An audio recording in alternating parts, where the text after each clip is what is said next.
কিয়ামতের ময়দানে মানুষের অবস্থা কেমন হবে আল্লাহ তাআলার একটা চিত্র সূরা আবাসার মধ্যে তুলে ধরে বলেন, ইয়াউমা ইয়াফিরুল মারউ মিন আখিহি ওয়া উম্মিহি ওয়া আবিহি ওয়া সাহিবাতিহি ওয়া বানিহি লিকুল্লি ইমরিইম মিনহুম ইয়াউমা ইযিন শাআনুন ইউগনি।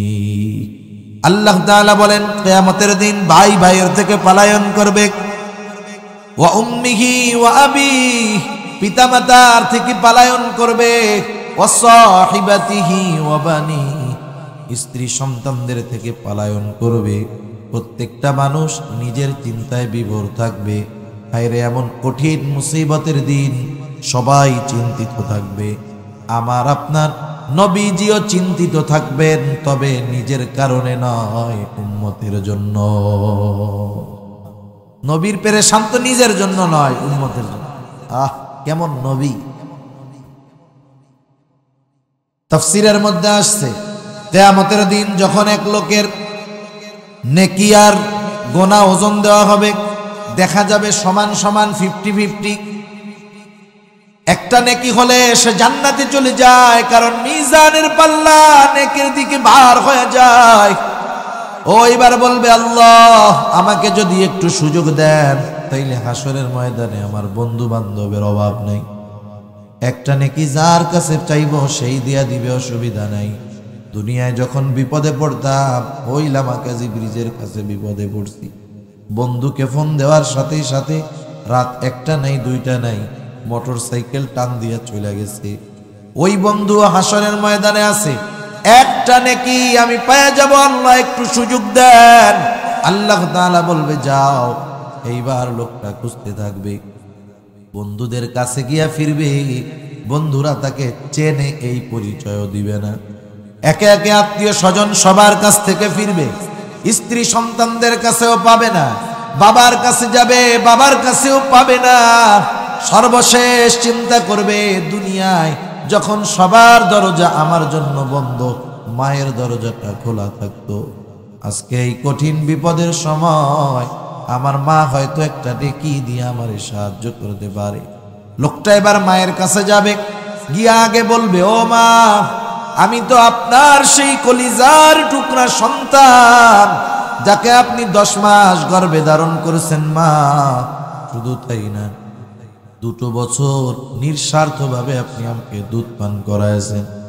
দুনিয়ায় আমার আনন্দ আপনার আনন্দের কারণ হতো, আমার কষ্ট আপনার কষ্টের কারণ হতো মা। আপনার ওই কলিজার টুকরা সন্তান একটা নেকির জন্য আজকে জান্নাতে যেতে পারে না। আপনি যদি একটা নেকি দেন, আপনার সন্তান জান্নাতের বাসিন্দা হয়ে যাবে মা। ওই মহিলা সোজা সাপটা জবাব দিবে, শোনো, দুনিয়ায় আমার বিবাহ হয়েছিল ঠিক, কিন্তু আমার কোনো সন্তান ছিল কিনা আমার মনে নাই। এটা হাসরের ময়দানের একটা চিত্র। ওই লোকটাই যদি জান্নাতে যেতে পারে, আর কোনো চিন্তা থাকবে না, পেরেশান থাকবে না, কারণ জান্নাতে কোনো চিন্তা নাই, সালাম আর সালাম, শান্তি আর শান্তি। যেই লোকটা কিয়ামতের ময়দানে কাউরে চিনবে না, ওই লোকটা কিয়ামতের ময়দান থেকে জান্নাতের বাসিন্দা হলে দুনিয়ায় তার সাথে যাদের অল্প সময়ের পরিচয় ছিল, তাদেরকেও সে খুঁজতে থাকবে। খুঁজা খুঁজা তো সবাই রে পাবে না। তাফসীরে ইবনে কাসীরের মধ্যে আসছে, আল্লাহ রাব্বুল আলামিন জান্নাতি আর জাহান্নামীদের মধ্যে দেখা এবং কথাবার্তার ব্যবস্থা আল্লাহ করে দিবে। দেখাও হবে, কথাও। তাফসীরে ইবনে কাসীরের মধ্যে আসছে, জান্নাতি যখন দেখবে জাহান্নামের মধ্যে তার বন্ধু শাস্তি ভোগ করতেছে, এই দৃশ্যটা দেখবার পর জান্নাতি আল্লাহর দরবারে তার নেয়ামতের শুকরিয়া আর কৃতজ্ঞতা বাড়ায়া দিবে। নেয়ামতের শুকরিয়া বেশি বেশি আদায় করবে, তার কৃতজ্ঞতার মাত্রাটা বেড়ে যাবে। জান্নাতি বলবে, আল্লাহ, দুনিয়ার মধ্যে তো একসাথেই আমরা ছিলাম, আপনি যদি আমার প্রতি দয়া না করতেন, মায়া না করতেন, আল্লাহ, আমিও হয়তো আজকে ওর সাথে জাহান্নামের বাসিন্দা আমার হওয়া লাগতো। এইবার জাহান্নামী দেখবে জান্নাতীরে, দেখবে যে হায় রে, আমি তো কঠিন শাস্তির মধ্যে আছি, কিন্তু আমার বন্ধু একসাথে দুনিয়াতে চলতাম, একই সাথে পড়তাম, একই স্কুলেই পড়তাম, একই মাঠেই খেলাধুলা করতাম, আজকে আমার বন্ধু জান্নাতি, আমি হলাম জাহান্নামী। আফসোস হবে, আফসোস। দুনিয়া আছে না, একসাথে বন্ধু বান্ধব চলাফেরা করে, ঘোরাফেরা করে, একই স্কুলে পড়ে, দুই বন্ধুর মধ্যে তফাৎ বেশি না, একসাথে খেলাধুলা করে, নামাজের সময় হয়েছে, এক বন্ধু বলে ভাই চলো আমরা নামাজ পড়ে আসি, আরগুলা কি কয়, আরে তুই যা, আমরা যেমনই পড়ে। ও 5 মিনিটে আসরের নামাজ পড়ে আইসা আবার খেলাধুলা করে। আছে না নাই? কিছু বন্ধু আছে, এই আমরা একটা অনুষ্ঠান করব, গান টান, ও বলে যে ভাই তোমাদের সাথে আছি ঠিক আছে, কিন্তু এই কাজে আমি নাই, দিনই কাজ করো, ভালো কাজ করো, গরিব দুঃখীর পাশে দাঁড়াও, ওয়াজ মাহফিল দাও, সমাজের উপকার করো, আসি, এগুলোর মধ্যে নাই। এই যে খারাপগুলা থেকে বন্ধু বাইচা থাকতো কিন্তু একসাথে। হায় হায়, ওই যে জাহান্নামীর তখন আফসোস হবে ওই সময়ের জন্য, বলবে আহ, ওই সময়টাও যদি আমি আমার বন্ধুর সাথে থাকতাম, মসজিদে যাইতাম, ভালো কাজ থেকে ফিরতাম, তাইলে আজকে আর আমাকে জাহান্নামের শাস্তি ভোগ করা লাগতো না। এই যে আফসোস, এই আফসোসের কারণে তার কষ্টের মাত্রা বাড়বে। আফসোসের কারণে কষ্টের মাত্রা কেমনে বাড়ে? আপনাকে পাশে তো সুরমা নদী, মাছ টাছ মারতে গেছেন কখনো? গেছেন না? আচ্ছা, মাঝে মধ্যে কি হয়, সকাল 6টা থেকে মাছ মারতেছে, দুপুর 12টা পর্যন্ত একটাও পায় নাই। একজন মাছ মারতে গেছে 6 ঘন্টা, বিশেষ করে তো পানির মধ্যে 6 ঘন্টা থাকা কঠিন ব্যাপার, মাছ পায় নাই 6 ঘন্টা, কষ্ট হয়েছে না অনেক? এইবার মনে করেন হঠাৎ করে বড় একটা রুই মাছ পেয়ে গেছে, 20 কেজি ওজনে। খুশি না বেজার? এই 6 ঘন্টার কষ্টের কথা মনে আছে? মনে নেই। এইবার ওইটা খুশির ঠেলায় অন্যকে দেখাইতে যাইয়া, মাছের শক্তি আছে কিন্তু খুব পাওয়ার লেজে, এক গুতা দিছে, মাছ ওর হাত থেকে ছুটে আবার নদীর মধ্যে চলে গেছে। 20 কেজি ওজনের রুই হাত থেকে ছুটে গেছে, যখন ছুটবে কি বলবে? আর এলো আফসোসের শব্দ, আহ। এখন মনে করেন এই যে 6 ঘন্টা মাছ মারছিল, মাছটা পাইয়া 6 ঘন্টার কষ্টের কথা ভুলে গেল।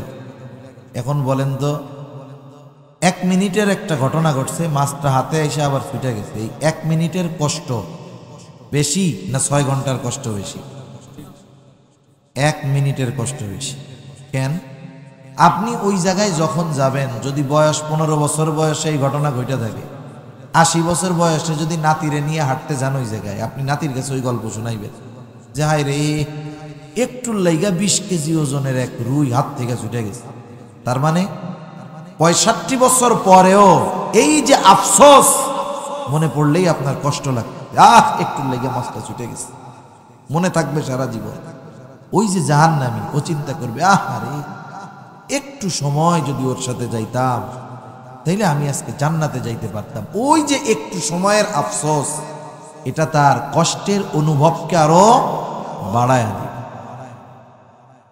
এবার জান্নাতীদের জানতে মন চায়, কেন আমাদের এই বন্ধু প্রিয়জনেরা জাহান্নামে গেল? আল্লাহ রাব্বুল আলামিন তাদের মধ্যে কথাবার্তার ব্যবস্থা করে দিবে।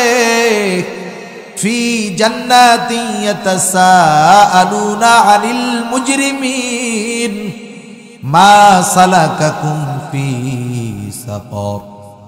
জান্নাতীরা পরস্পর ওই মুজরিম পাপী জাহান্নামীদেরকে জিজ্ঞাসা করবে, মা সালাকাকুম ফি সাকর, কোন জিনিসে তোমাদেরকে জাহান্নামে আনলো, তথা তোমরা জাহান্নামে আসার কারণটা কি?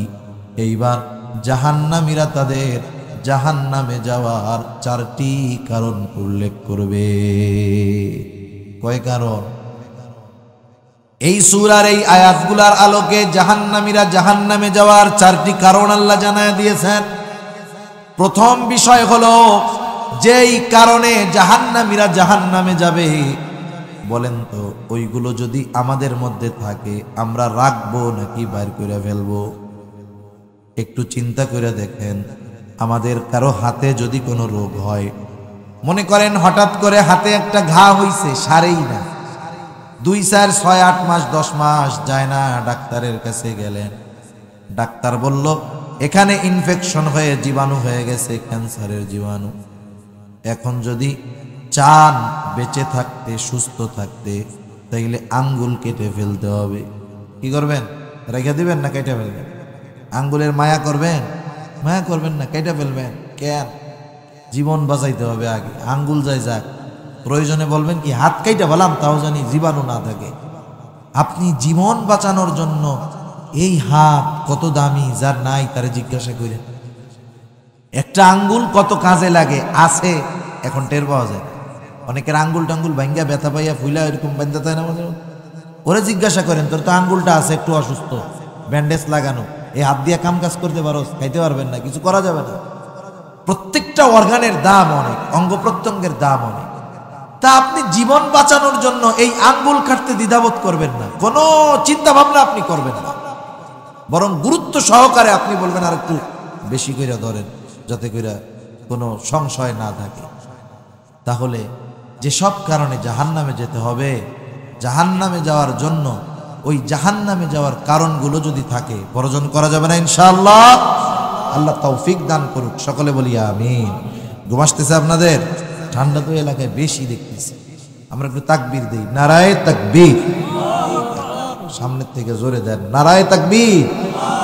এই তো মাশাআল্লাহ। এই চারটা কারণ আমরা জানবো, শুধু জানলে হবে না, আমাদের কারো মধ্যে যদি এই কারণ চারটি থাকে আমরা বের করব, এতে আমাদের লাভ।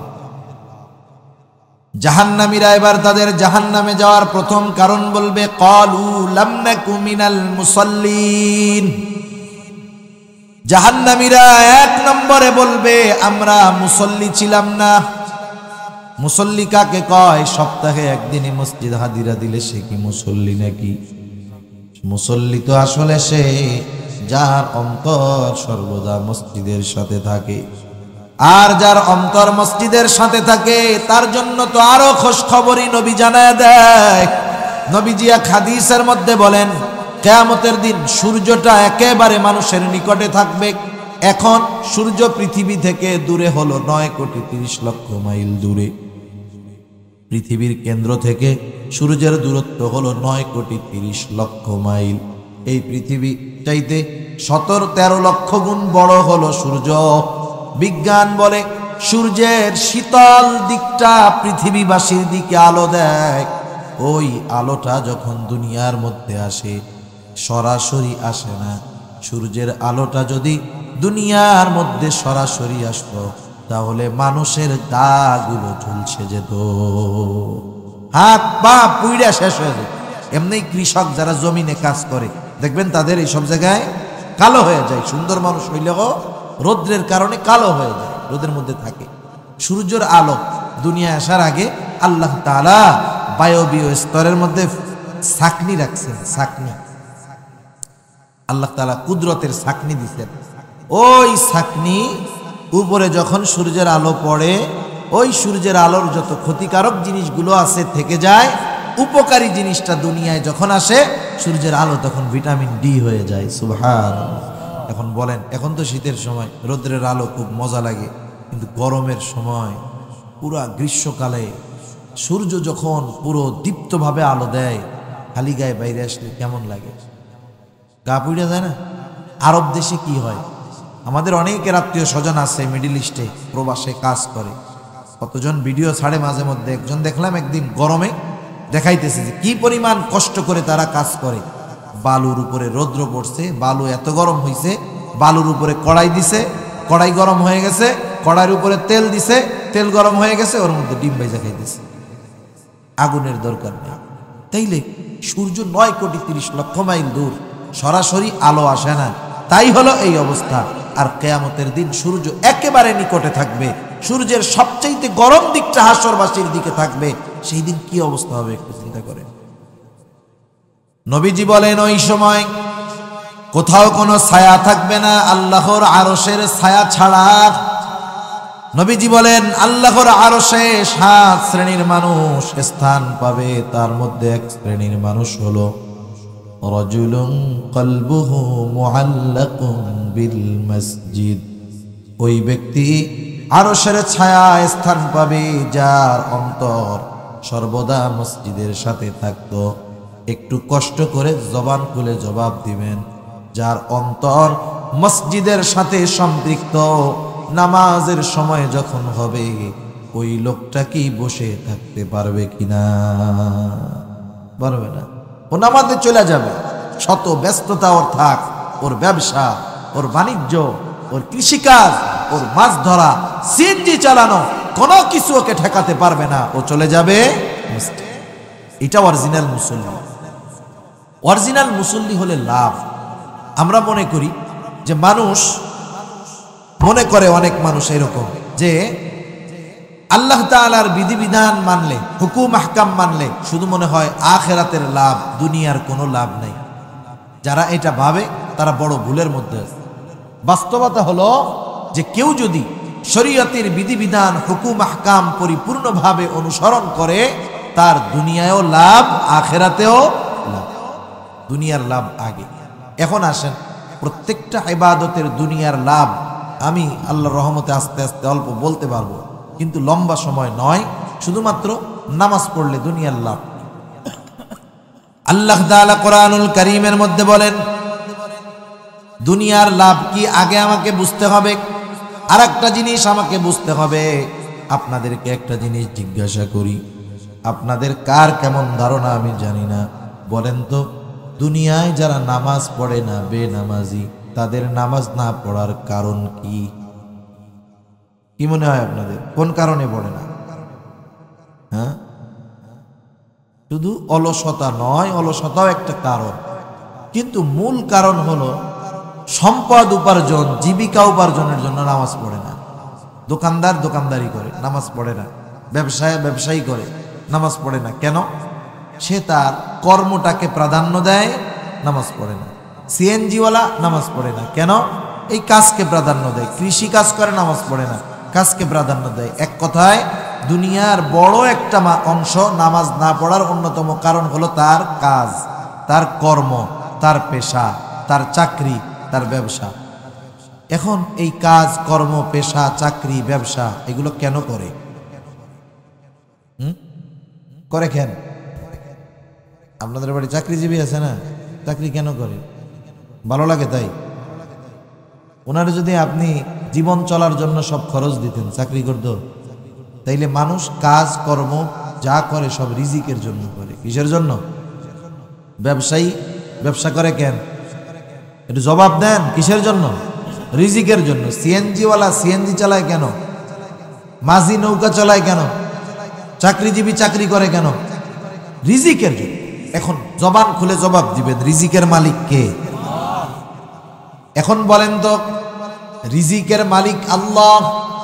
আল্লাহ তাআলা রিজিক পাওয়ার যেই পদ্ধতি বলে দিলেন, রিজিকের মালিকের ওই পদ্ধতি বাদ দিয়ে দুনিয়ায় কেউ যদি রিজিক উপার্জনের চেষ্টা করে, বলেন তো রিজিক পাবে নাকি?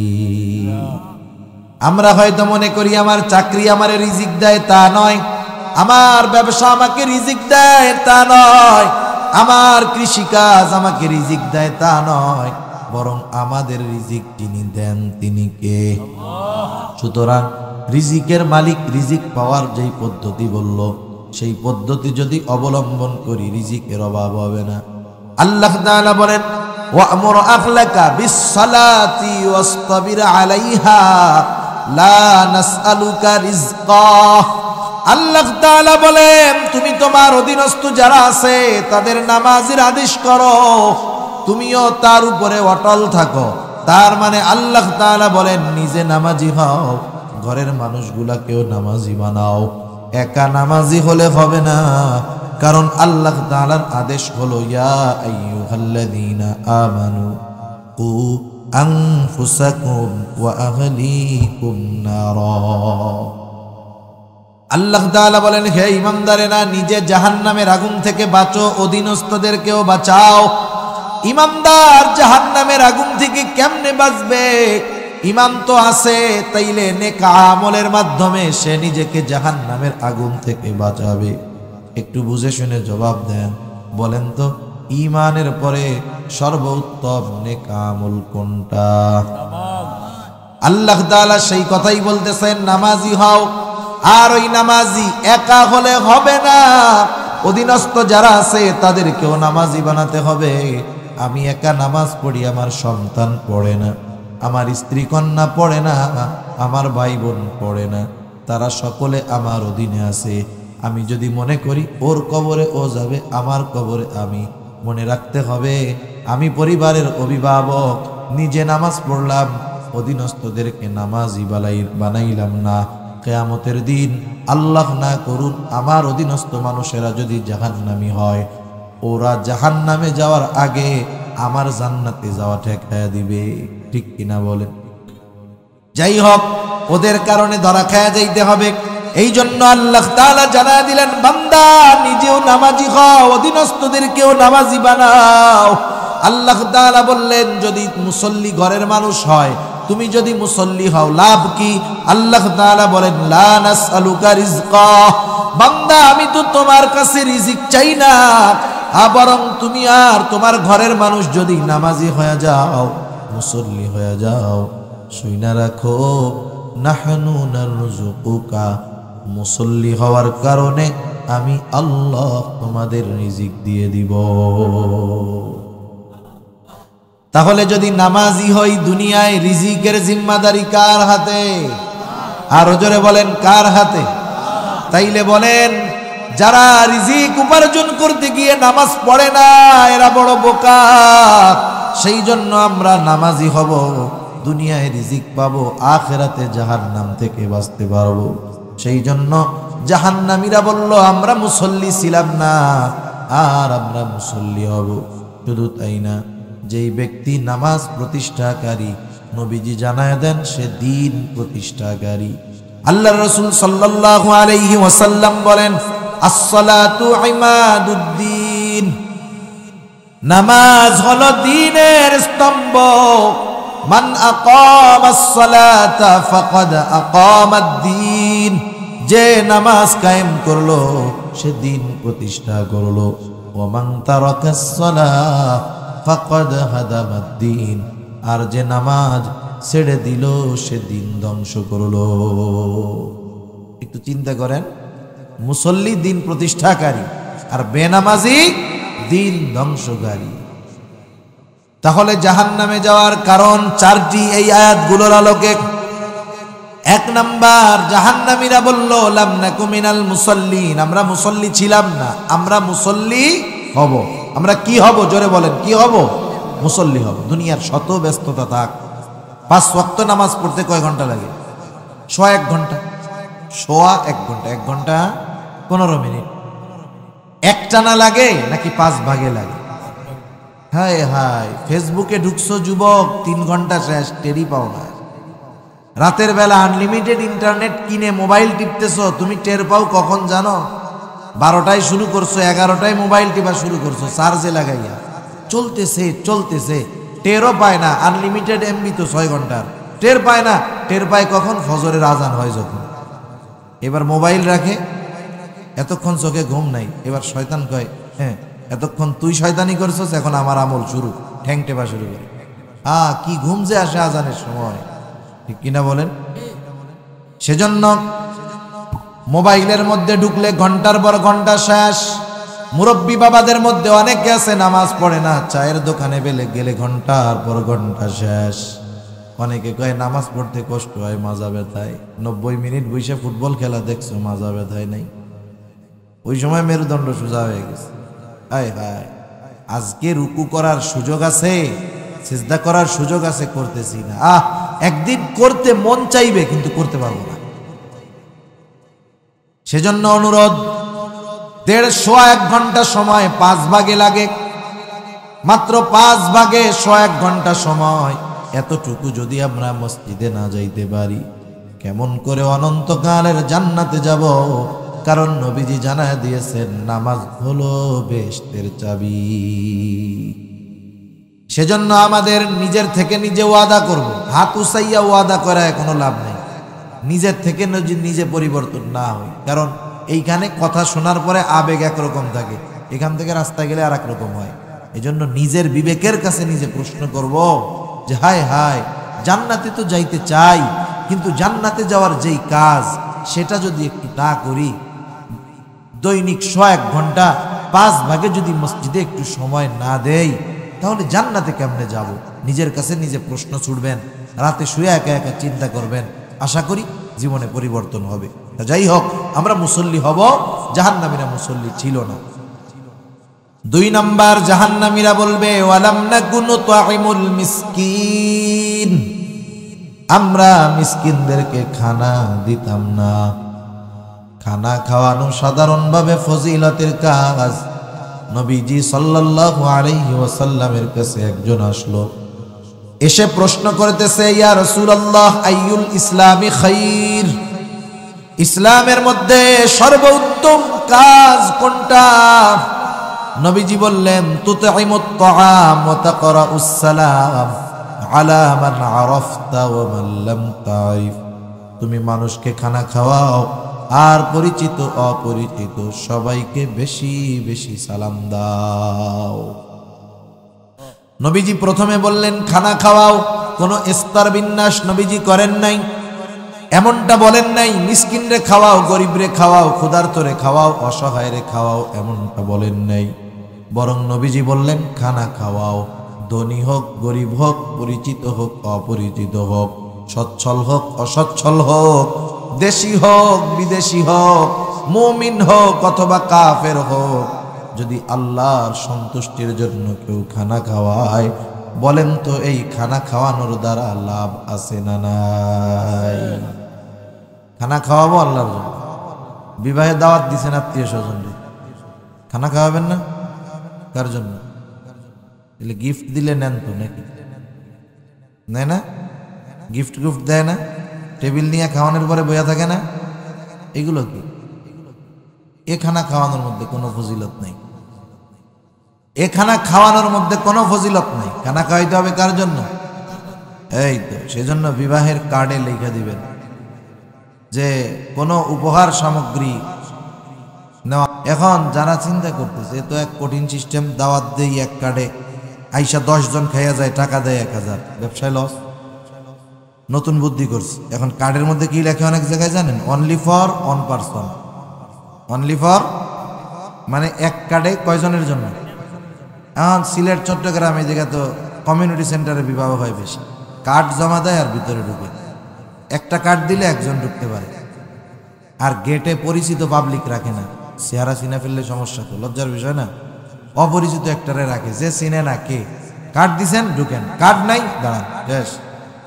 এখন মিয়া এক কার্ডে একজন ঢুকলো, এখন খাইয়া দাইয়া টাকা না দিয়ে যাবে কোথায়? লজ্জায় পড়ে হইলেও তো 2-4-5 হাজার দেওয়া লাগে নাকি? এই যে যে দাওয়াতের সিস্টেম, কোনো লাভ নাই। এটা দাওয়াতি না, এটার আরেক নাম হইল ডিজিটাল পদ্ধতিতে ডাকাতি। কি বলেন না? ডাকাতি। ডাকাতি। একটু চিন্তা করে দেখেন, সাহাবায়ে কেরাম খানা খাওয়াইছেন কার জন্য? তারা খানা খাওয়াইছেন আল্লাহর জন্য। আল্লাহ তাআলার এত পছন্দ হয়েছে যে তাদের কথা আল্লাহ তাআলা কোরআনুল কারীমের মধ্যে বলে দিয়েছে। তারা কি বলে মানুষরে খানা খাওয়াইয়া? তারা খানা খাওয়াইয়া বলে, ইন্নামা নুতঈমুকুম লিওয়াজহিল্লাহ লা নুরিদু মিনকুম জাযাআও ওয়ালা শুকুরা। তারা বলে আমরা তোমাদেরকে খানা খাওয়াইছি আল্লাহর জন্য, যেহেতু খাবার আল্লাহর জন্য খাওয়াইলাম, লা নুরিদু মিনকুম জাযাআ, তোমাদের কাছে আমরা কোনো প্রতিদান চাই না, বিনিময় চাই না। প্রতিদান বিনিময় বহুদূর। ওয়ালা শুকুরা, তোমরা খানা খেয়ে আমাদের প্রশংসা করো, কৃতজ্ঞতা প্রকাশ করো, এটাও চাই না। বরং খানা যেহেতু আল্লাহর জন্য খাওয়াইছি, এই প্রতিদান যার কাছে চাই তিনি কে? সেজন্য আমরা মানুষের উপকার করব, দান সদকা করব, খাওয়াবো, কোনো সময় এ কথা বলবো না যে দোয়া করেন। অনেকে আছে না, বুঝে না আর কি, দিয়া দান সদকা করলো, 20টা টাকা দিয়ে বললো আমার লাই দোয়া কইরো। আমি দোয়া চাবো না, কারণ ওর কাছে চাইলে তো প্রতিদান চাইয়া বসলাম। আমি দিলাম, আল্লাহর কাছে বলবো আল্লাহ এটা দিলাম, এর প্রতিদান আপনি দিয়েন। তাহলে খানা খাওয়ানো সাধারণভাবে ফজিলতের কাজ। যদি আল্লাহর জন্য খাওয়ানো হয়, এখন যদি খাবার মিসকিন অসহায়কে খাওয়ানো হয় লাভ কি? এক নাম্বার, মিসকিন খানা খাওয়ানো, মিসকিনদের খাবার খাওয়ানো, এটা হলো মুমিনের কাজ। আর মিসকিনদের খানা না দেওয়া এটা হলো কাফেরদের কাজ। আপনাদের হয়তো সবার কম বেশি মুখস্থ আছে সূরা মাউন। মুরব্বীরা কয় আর আইতাল্লাদি সূরা, হয় না এরকম? কুলু আল্লাহ সূরা এরকম কয়। সূরা মাউনের শুরুর 3 আয়াতে, প্রথম 3 আয়াতে আল্লাহ তাআলা কাফেরদের কয়েকটা দোষের কথা তুলে ধরছেন। এর মধ্যে আল্লাহ তাআলা একটা দোষের কথা বলেন, ওয়ালা ইয়াহুদ্দু আলা তাআমিল মিসকিন। কাফেররা মিসকিনদের কি দেয় না? আরে আপনারা কথা বুঝেন না, শীতে ঠান্ডা হয়ে গেছে। এমনি ওয়াজও ঠান্ডা, হুজুর পড়ছেও ঠান্ডা, ঠান্ডায় ঠান্ডায় আমরা শেষ। তা যাই হোক, কাফেররা মিসকিনদের কি দেয় না? কাফেররা যেহেতু দেয় না, মুমিনরা দিবে, এটা মুমিনদের কাজ মিসকিনদের খানা দেওয়া। এখন যদি মিসকিনদের খানা খাওয়াই, দুনিয়ার লাভ কি? পবিত্র কোরআনুল কারীমের সূরাতুল ফজর, এই সূরার মধ্যে আল্লাহ তাআলা মানুষের রিজিক সংকীর্ণতার 4টি কারণ আল্লাহ তাআলা বর্ণনা করেছেন। এর মধ্যে একটি কারণ হলো মানুষের রিজিক সংকীর্ণতা কেন আসে, এর একটি কারণ আল্লাহ তাআলা বলেন, ওয়ালা তাহাদ্দুনা আলা তুআমিল মিসকিন, যে তোমরা মিসকিনদেরকে খানা দিতে উৎসাহ দাও না, নিজে খানা দাও না, এটা না, কি বলছে? উৎসাহ দাও না। এখানে দ্বিতীয় গুণের কথা তুলে ধরা হয়েছে। মনে করেন যেই লোকটা মিসকিনদের খানা খাওয়ায় সে কিন্তু আরেকজনকে উৎসাহ দেয়। মনে করেন একজন খানা খাওয়ায় না, মিসকিন দেখলে দূর দূর করে তাড়ায় দেয়, সে কি আরেকজনকে বলবে ভাই তুমি একটু মিসকিনকে খানা দাও? বলবে এটা? তার মানে এই গুণটা যে মিসকিনকে খানা দিতে বলে মানুষকে, এই গুণটা তার মধ্যেই আছে যে নিজে মিসকিনরে খানা খাওয়ায়, ঠিক কিনা? এখানে দ্বিতীয় গুণ উল্লেখ করার দ্বারা প্রথম গুণের উপস্থিতি পাওয়া যায়। কেমনে? আমি একটা উদাহরণ দিই, বুঝতে সহজ হবে। আগে গ্রামের মুরব্বীরা লেখাপড়া বলতে বুঝতে হলো ম্যাট্রিকার আইয়ে পাস। কি বলতো? ম্যাট্রিকার। এখনো অনেক জায়গায় আছে, বলবেন যে অমুক ওরে বাবা বড় শিক্ষিত, ম্যাট্রিক পাস। কিন্তু এই জামানায় ম্যাট্রিক পাস কোনো শিক্ষিত হইল ধরার মধ্যে নাই, বাস্তবতাই এটা। তো দেখেন ম্যাট্রিক পাস, এখন মুরব্বী তো ম্যাট্রিক আর আইএ ছিল, আইএ পাস করলে তো ওরে বাবা অমুক জায়গার কলেজে পড়ে, অনেক শিক্ষিত। তা ওই এলাকার একটা ছেলে মনে করেন গ্রাম থেকে গিয়ে বিসিএস ক্যাডার হয়েছে, বিসিএস পাইছে, ঢাকা ভার্সিটিতে অনার্স করছে, মাস্টার্স করছে, এখন সে বিসিএস পেয়ে সরকারি চাকরি করে। বাংলাদেশের সে সর্বোচ্চ শিক্ষিত, বাংলাদেশের এডুকেশনাল সিস্টেমে সে সর্বোচ্চ শিক্ষিত ব্যক্তি। বাহিরে গেলে সেটা ভিন্ন বিষয়, কিন্তু বাংলাদেশের সিস্টেমে যা আছে সে সর্বোচ্চ শিক্ষিত একজন ব্যক্তি। এখন ওই গ্রামে ছড়ায় গেছে চমকের ছেলে বিসিএস পাস করছে। কি পাস করছে? বিসিএস। এখন সবাই তো দেখতে আসছে গ্রামের মানুষ, ওই যে মুরব্বীও আসছে। মুরব্বী তো ভাবছে ম্যাট্রিক পাস আর আইএ পাস, ওনারা জানতো যে সব উচ্চ শিক্ষিত। এখন আসার পরে সবাই চলে গেছে, মুরব্বী এবার জিজ্ঞেস করতেছে, বাবা তুমি কি পাস করছো?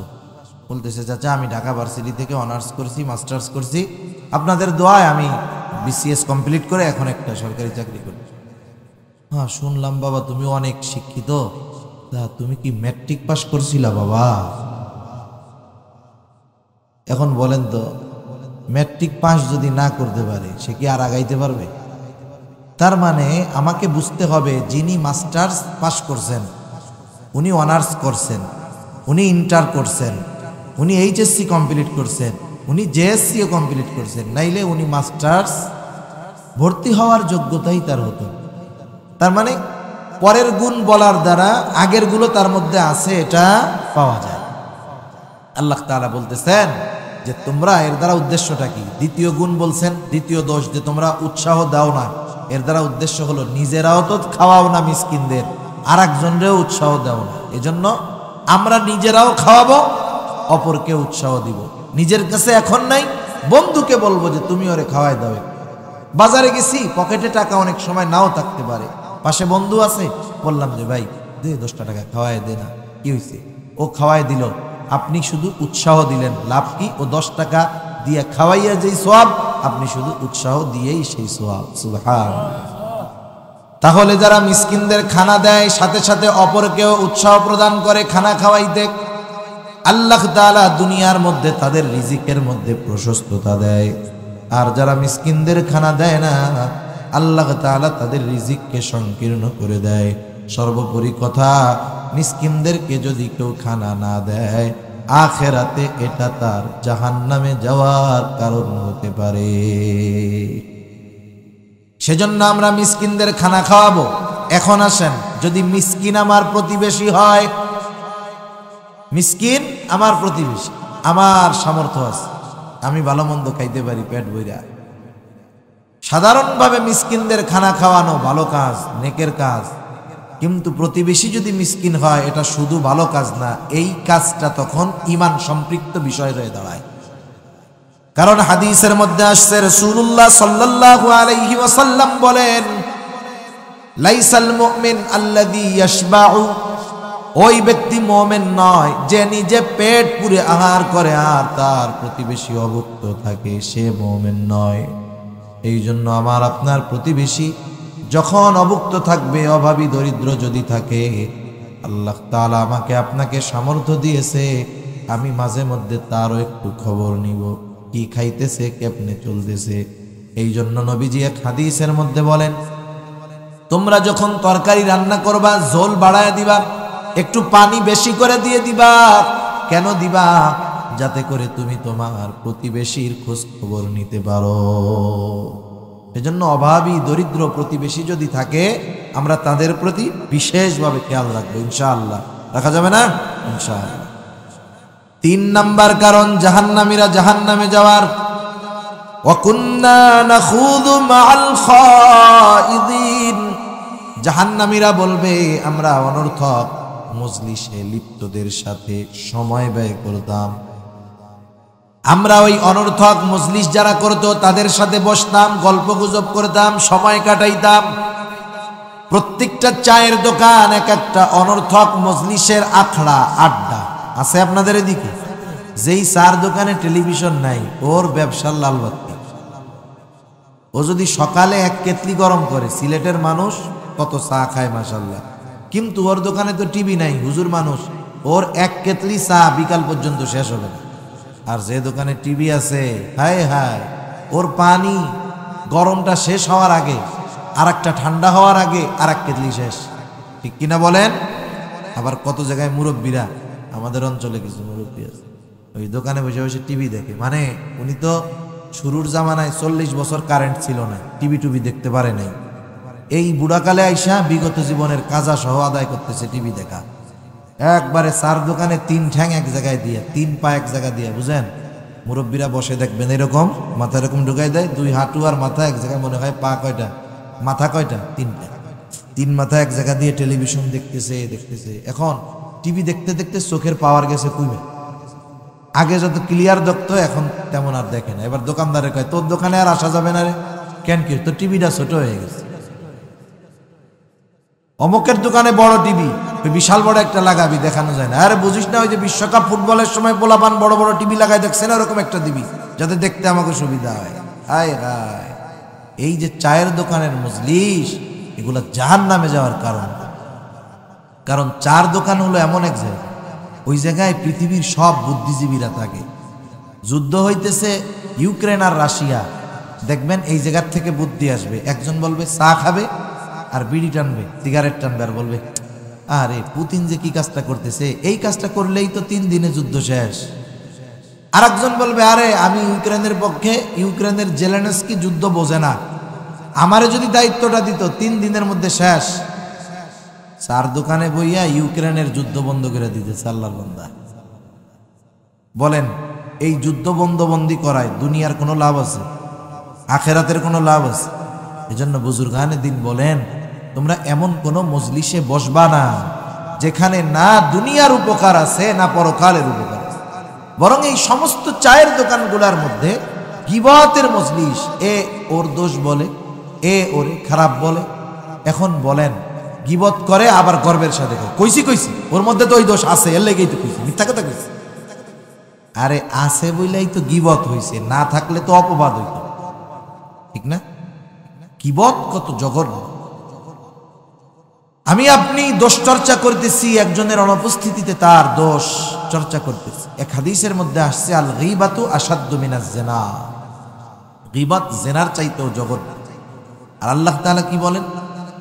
আল্লাহ তাআলা বলেন, ওয়ালা ইয়াগতাব বা'দুকুম বা'দা আইয়ুহিব্বু আহাদুকুম আন ইয়াকুলা লাহমা আখিহি মাইতান ফাকারিহতুমু।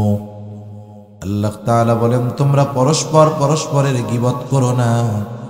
আইয়ুহিব্বু আহাদুকুম আন ইয়াকুলা লাহমা আখিহি মাইতা, তুমি কি এটা পছন্দ করো যে তুমি তোমার মৃত ভাইয়ের গোশত খাবে? ফাকারিহতুমু, তুমি এটাও পছন্দ করো, অথচ তুমি গীবত করাকে অপছন্দ করো না।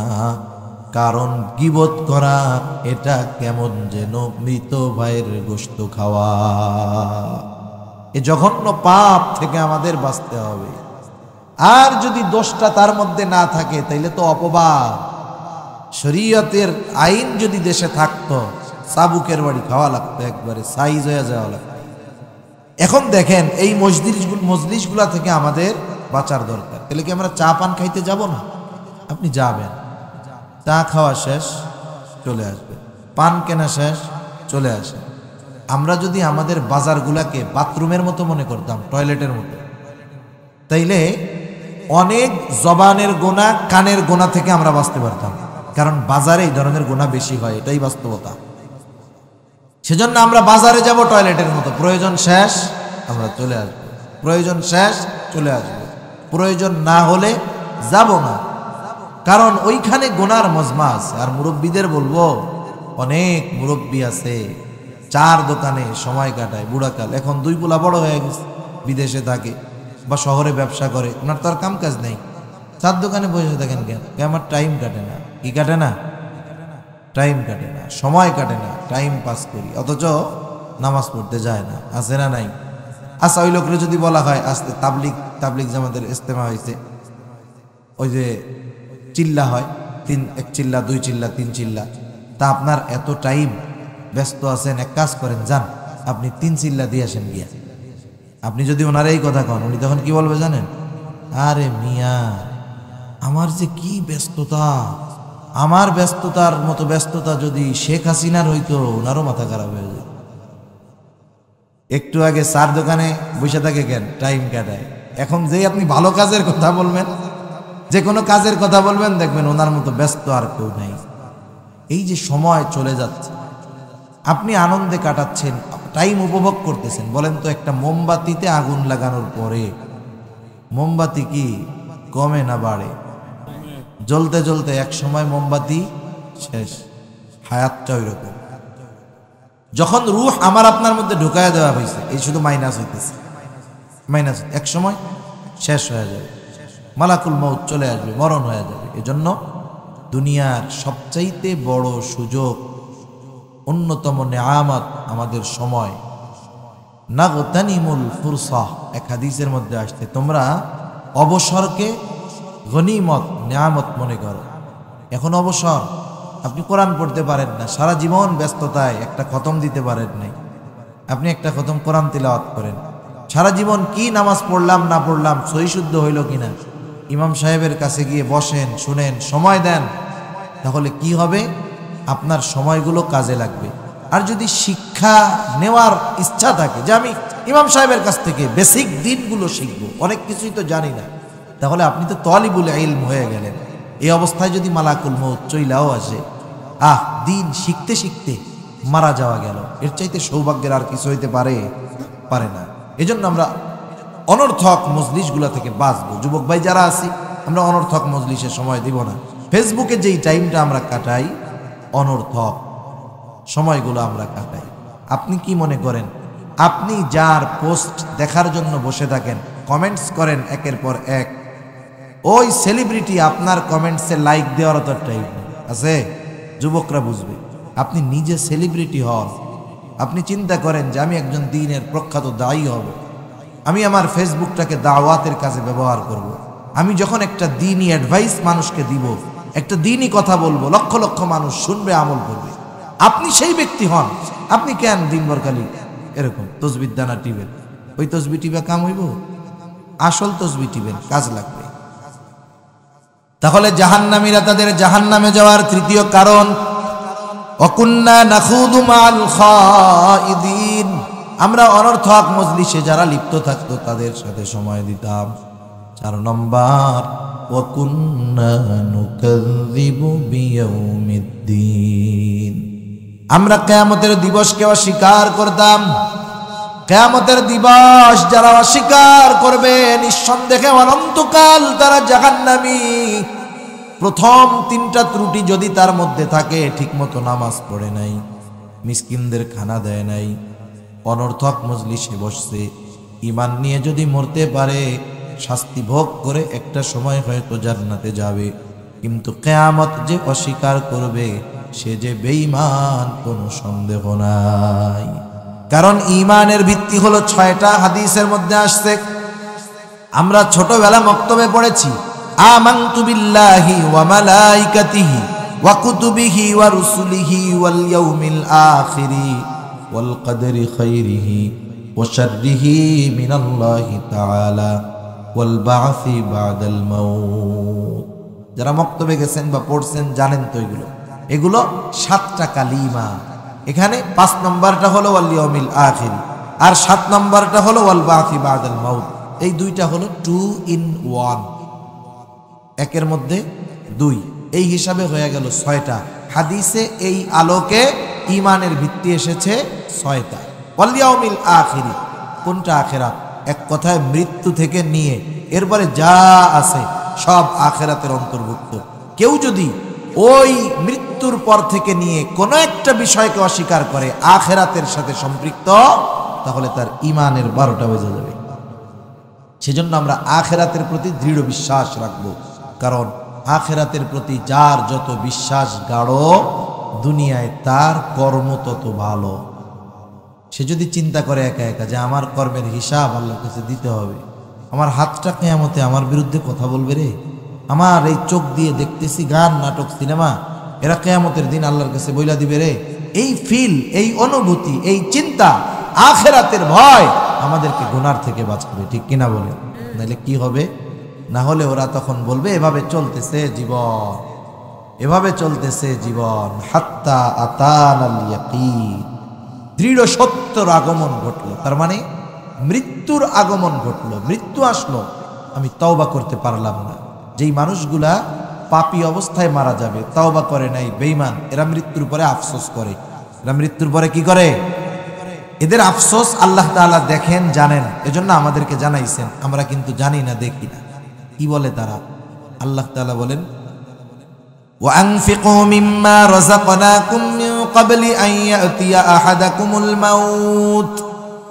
আল্লাহ তাআলা বলেন, মৃত্যু আসার পূর্বে তোমাদেরকে যা দেওয়া হয়েছে তা থেকে তোমরা ব্যয় করো, নেক আমল করো, দান সদকা করো মৃত্যু আসার আগে।